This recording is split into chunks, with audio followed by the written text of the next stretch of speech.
We are part of Edinburgh University. We have a diverse group of children who join us here in the nursery from all over the world. Their parents can be students or they could be teaching staff.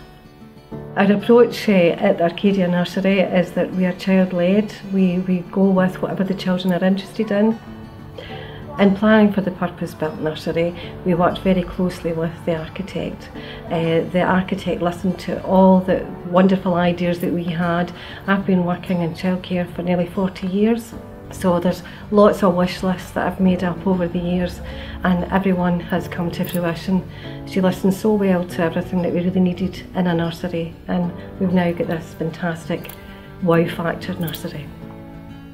We used the community playthings room planning service, which we found to be really excellent because it made us able to visualise what the rooms would look like.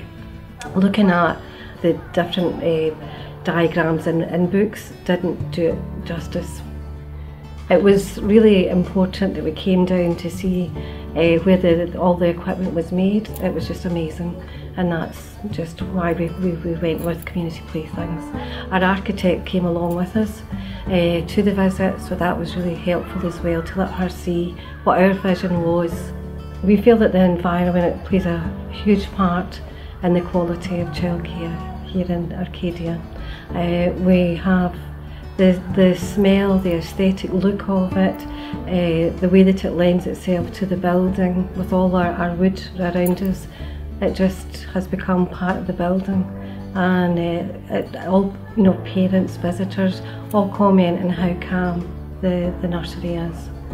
I would say that it's well worth spending that initial outlay, which is costly, but it's quality that you receive.